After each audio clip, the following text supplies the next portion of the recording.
Hi, welcome back to my workbench. What I'm looking at today is creating some foam sanding pads out of, well, foam and sanding paper.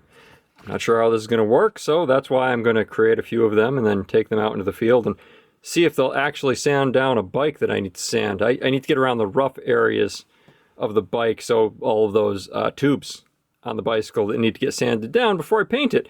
So I'm going to see if I can create my own rather than go buy some, because I don't have anything along the lines of a 1500 grit sandpaper, so I'd like to be able to make my own.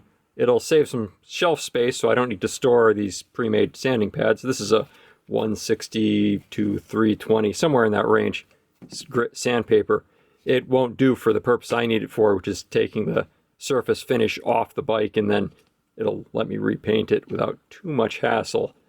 So let's see if these will take some adhesive spray, which I've got right over here. I'm going to be using some high strength 93M because it's what I happen to have on the shelf. I'll cut some of these down, cut them to size for these, spray it both sides, stick it on, and then we'll go out into the field and see if I can sand down the bike okay with that concoction. I actually found three types of foam to try this on. I've got a medium density memory foam, which is like maybe 10 pound. You'd have to look.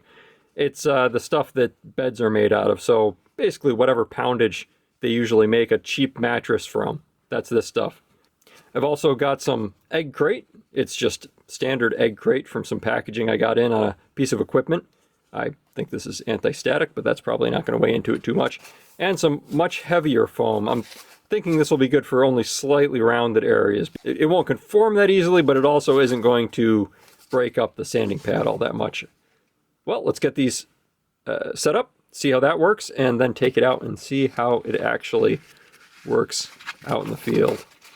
What I'm hoping for here is that these will save me the trouble of having to actually put multiple types of sanding equipment over on my toolbox. That way I won't have to actually keep all of this stuff sitting around. Oh man. And I'll just have a few less things to store, which would be nice, obviously, from what you can hear in the background. So the first thing I'm going to do is line up one of these and then cut this down. What I should have done is probably made these a standard size and cut it down. If this works out, that's what I'll probably do.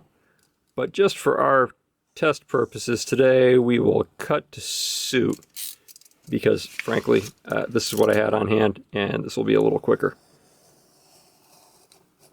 Let's see. Wow, this is a little tougher to cut through than I thought, or my knife is horribly dull, one or the other. There's that one. Alright, cut the second one down to size.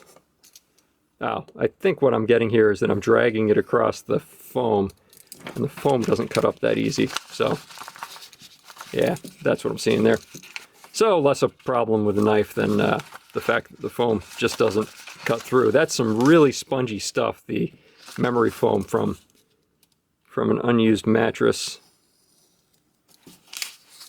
All right. 2 down.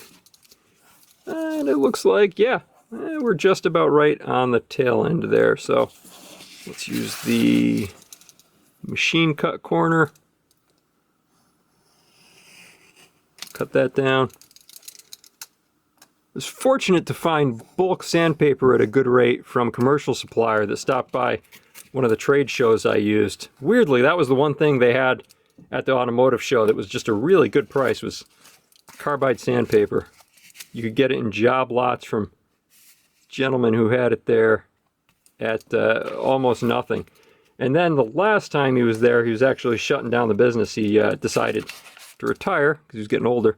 So he was just selling it all off for pretty much make me an offer prices on whatever arm load of sandpaper you happen to have.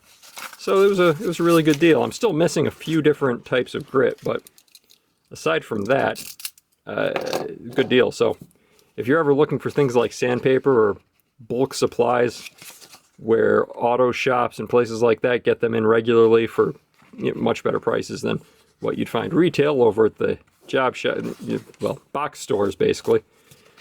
You might want to check out those type of places, the shows for cars or electronics or whatever you happen to have.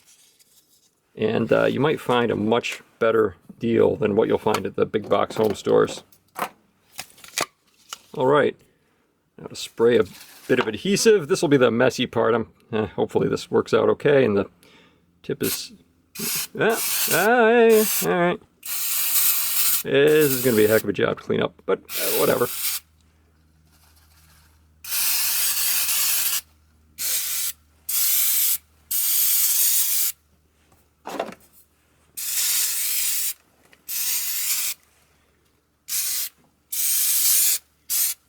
I don't remember if this comes off with solvent. That probably would have been something good to remind myself of prior to putting it on there, but also getting it on the sandpapering side of the sandpaper, probably not the greatest idea in the world either.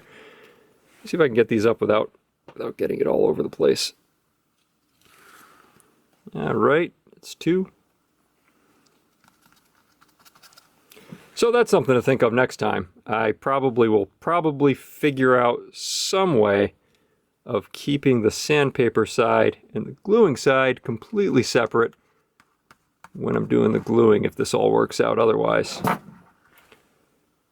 Because that seems to be tacking up nicely, but the glue being on the sandpaper, oh, that one came out good. And this one came out okay. So only 2 out of that.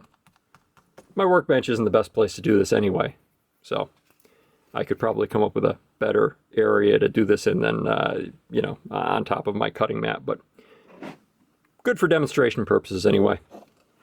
And there we go. All set. I'll take these out into the field, and we can see exactly how well they do in each case on sanding. Well, once they've dried. Let's go see what they do.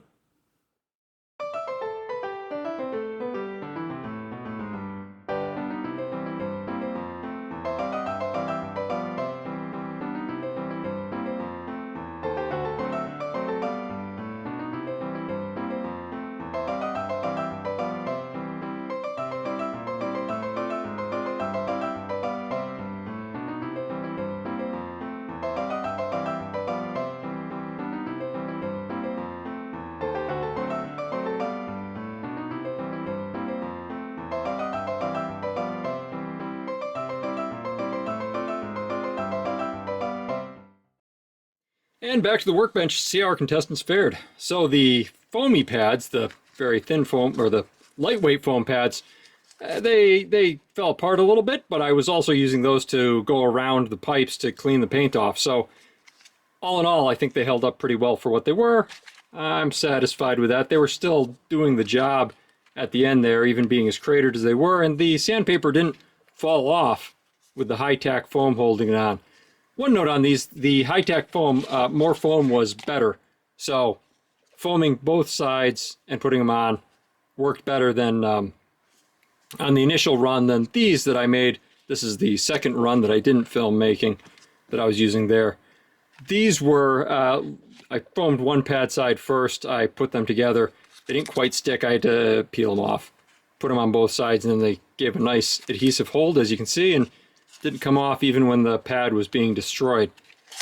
I think I like the hard foam the best for general purpose work. It still gave you a bit of give around the surfaces, but it didn't tend to disintegrate quite as much under load. But for doing detailed work in little crevices, these got in pretty well. They did disintegrate quite a bit, so you probably wouldn't want to use these on a hard surface because they're a little foamier and tougher in the hand to use on a flat or anything. The hard foam would definitely be superior if you're doing like a flat piece of wood or metal or something like that. So I'm going to call this one a success. I'm happy with how the pads turned out. Thank you for watching, and we'll see you next time.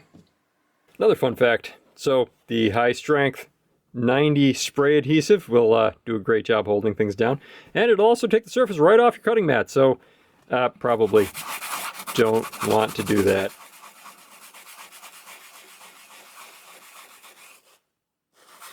Man.